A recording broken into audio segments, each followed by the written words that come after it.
ये है आपका अपना चैनल माई पोर्टल। साथियों, आज हम बात करते हैं स्विफ्ट चैट ऐप के रिपोर्टिंग मॉड्यूल की। जैसा कि आप सभी जानते हैं, इस ऐप के माध्यम से बच्चों को अभ्यास कार्य कराया जा रहा है स्टेट एजुकेशनल अचीवमेंट सर्वे 2023 के परिप्रेक्ष्य में। इस अभ्यास कार्य की रिपोर्ट शालावार, विकासखंडवार, जिलेवार कैसे देख पाएंगे, आइए आज की वीडियो में हम यही जानते हैं। आगे चलने से पहले एक बार ये देख लेते हैं कि इस ऐप को हम कैसे डाउनलोड करेंगे, क्योंकि अगर अभी तक इस अभ्यास कार्य को बच्चों ने शुरू नहीं किया है, शिक्षकों ने शुरू नहीं कराया है, तो एक बार इस ऐप को डाउनलोड करके आप शुरू करा सकते हैं। एंड्रॉयड प्ले स्टोर पर आपको कुछ इस तरह से स्विफ्ट चैट लिखना होगा और इसके बाद जो ऐप आएगा और उसका आइकॉन आप राइट साइड में देख रहे होंगे, इसको देख कर डाउनलोड कर लीजिए और आप उसके अनुसार अभ्यास कार्य शुरू कर सकते हैं।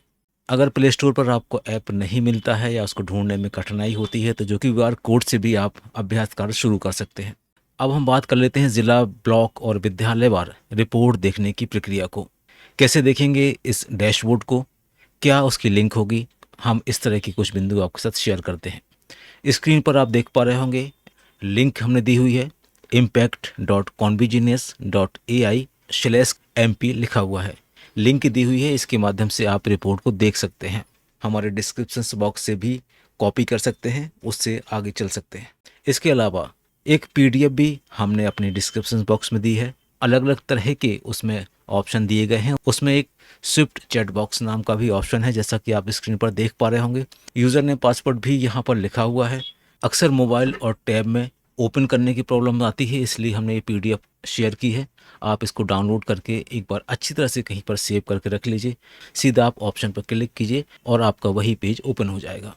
तो चलिए चलते हैं ऑनलाइन इस वेबसाइट पर और देख लेते हैं किस तरह की रिपोर्ट्स समीक्षा के लिए, किस तरह की रिपोर्ट हमारे लिए उपलब्ध है। चलिए तो PDF के थ्रू ही आपको दिखाते हैं कि हम कैसे डैशबोर्ड पर पहुंचेंगे रिपोर्ट देखने के लिए। एक बार क्लिक कर लेते हैं दूसरे वाले ऑप्शन पे, जिस पर लिखा हुआ है जिला, ब्लॉक, विद्यालय वार रिपोर्ट देखने के लिए डैशबोर्ड की लिंक क्लिक कर लीजिए और इसको क्लिक करते ही आप पहुंच जाएंगे यूज़र ID और पासवर्ड वाले ऑप्शन पे। और आपको यूज़र ID पासवर्ड पता ही होगा। अगर आपको नहीं पता तो हमारे डिस्क्रिप्शन बॉक्स से भी आप देख सकते हैं, लिख सकते हैं। चलते हैं आगे। यहाँ पहुँचने के बाद थोड़ा सा टाइम लगेगा। अब आपको ऊपर 4 तरह के ऑप्शन दिखने लगे। इसमें आपको जाना है पार्टिसिपेशन डेटा पर। तीसरा वाला ऑप्शन है, एक बार क्लिक कर लेते हैं। यहाँ पर जैसे ही आप डैशबोर्ड में पहुँचेंगे तो आपको देखेंगे बहुत सी तरह के ग्राफ्स, पाई ग्राफ्स और भी डेटा एनालिसिस आपको यहाँ पर दिखने लगेगा।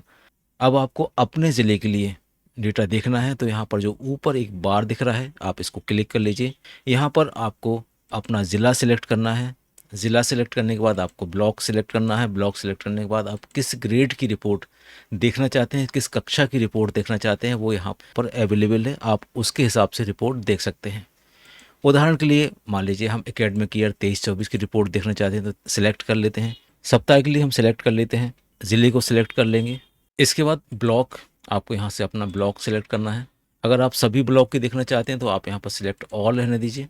अगर आप किसी विशेष ब्लॉक की देखना चाहते हैं तो आप यहाँ पर ब्लॉक सिलेक्ट कर सकते हैं। इसके बाद ग्रेड आपको ये भी सिलेक्ट करना है। अगर आप सभी ग्रेड का देखना चाहते हैं तो आप यहाँ पर सिलेक्ट ऑल कर देंगे।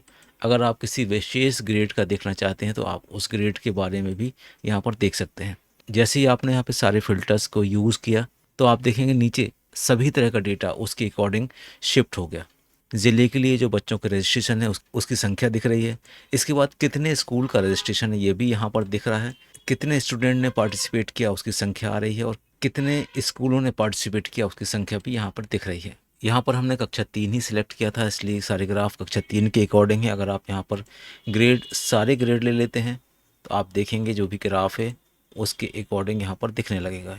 इसके बाद ब्लॉक वाइज पार्टिसिपेशन आप यहाँ पर देखना चाहते हैं सिलेक्ट वीक का, तो आप इसको एक बार क्लिक कर दीजिए, एक्सपेंड कर दीजिए, तो आप यहाँ पर ब्लॉक वाइज देख पाएंगे। ब्लॉक वाइज में कितने कितने स्कूलों ने, कितने कितने बच्चों ने पार्टिसिपेट किया है, ये भी संख्या यहाँ पर आ जाएगी।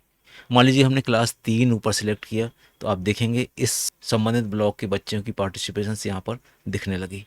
अब इसके आगे हम चलते हैं स्कूल वाइज। स्कूल वाइज देखने के लिए यहाँ पर नीचे एक ऑप्शन दिया है school wise student participation selected week, और यहाँ पर आपको दिख रहा है डिस्ट्रिक्ट का नाम। इसको अगर हम क्लिक करेंगे तो इसके नीचे आ जाएगा ब्लॉक का नाम। ब्लॉक के नाम को क्लिक करेंगे तो यहाँ पर आ जाएगा स्कूल का कोड, और स्कूल के कोड के साथ स्टूडेंट की संख्या भी आपको यहाँ पर आने लगेगी। इसी तरह से आप दूसरे ब्लॉक का देखना चाहते हैं तो आप दूसरे ब्लॉक का देख सकते हैं। सारे ब्लॉक के आप एक्सपेंड करते जाएंगे तो आपको डेटा यहाँ पर दिखता चला जाएगा। इस रिपोर्ट को आप डाउनलोड कर सकते हैं, और एक्सेल में डाउनलोड करने के लिए कुछ इस तरह से लास्ट में आप यहाँ पर देखेंगे एक ऑप्शन दिया हुआ है, और यहाँ से आप एक्सेल में और CSV दोनों फॉर्मेट में इस रिपोर्ट को डाउनलोड कर सकते हैं। चलिए एक्सेल में डाउनलोड करके देखते हैं। छोटी सी प्रोसेस के बाद रिपोर्ट डाउनलोड हो गई और आप इसको ओपन करेंगे तो आपके पास वही रिपोर्ट जो आप स्क्रीन पर देख पा रहे थे एक्सपोर्ट होके एक्सेल फॉर्म में आ जाएगी। थोड़ी सी मेहनत आपको करना पड़ेगी। इसके आगे आप स्कूल और जनशिक्षा के नाम भी पाइवर टेबल पे जाके लिख सकते हैं और फिर ये एक कंप्लीट रिपोर्ट जनरेट हो जाएगी। उम्मीद है आपको ये रिपोर्टिंग प्रोसेस पसंद आई होगी, उपयोगी लगी होगी। फिर भी कुछ मन में डाउट रहता है, कुछ पूछना चाहते हैं तो ज़रूर कमेंट बॉक्स में पूछ सकते हैं। मिलते हैं एक नए वीडियो में एक नए टॉपिक के साथ। तब तक के लिए थैंक्स फॉर वॉचिंग।